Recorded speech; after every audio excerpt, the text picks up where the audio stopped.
Sir मैं बिल्कुल आपको नियम भी बताऊंगी sir, and I am also member of parliament and I have been given this right sir. It is unfair that I have been screaming non-stop and the members of opposition have been asking you to leave. He is being allowed to speak while we are not being allowed to even raise a point of order. Isn't it your responsibility, sir? I know the rules. Please take your seat. This is not point of order.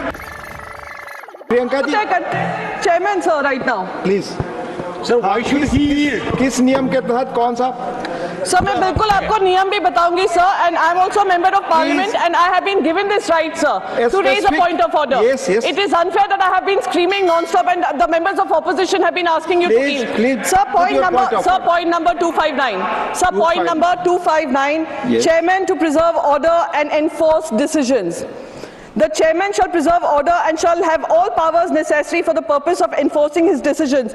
Sir, we have been protesting non-stop. We cannot hear what he is speaking. He is being allowed to speak while we are not being allowed to even raise a point of order. Isn't it your responsibility, sir, with all due respect, to ensure that even the opposition voices can be heard? Yes, I will sit down, sir. This is not point of order. This is not point of order. Please. आप बोले.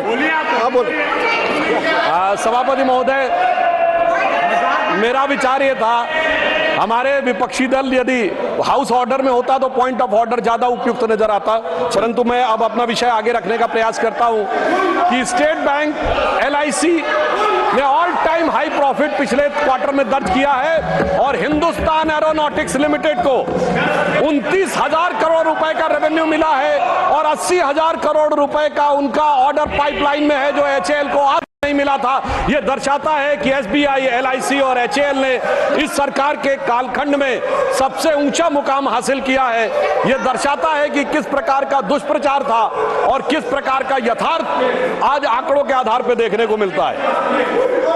मैं यह भी याद दिलाना चाहता हूं सभापति महोदय कि राष्ट्रपति महोदय ने अपने अभिभाषण में कहा कि भारत का विश्व की विकास दर में योगदान 15% होने जा रहा है. यानी इस प्रकार से भारत अब दुनिया के विकास में एक अग्रणी भूमिका निभाने जा रहा है.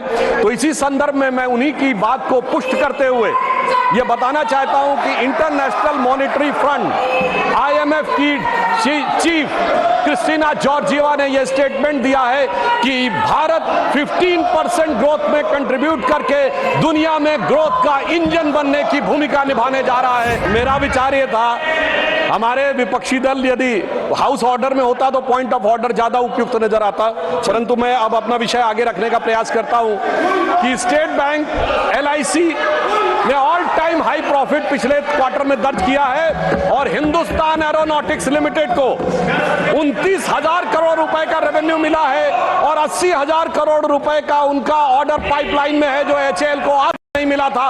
यह दर्शाता है कि SBI, LIC और HAL ने इस सरकार के कालखंड में सबसे ऊंचा मुकाम हासिल किया है.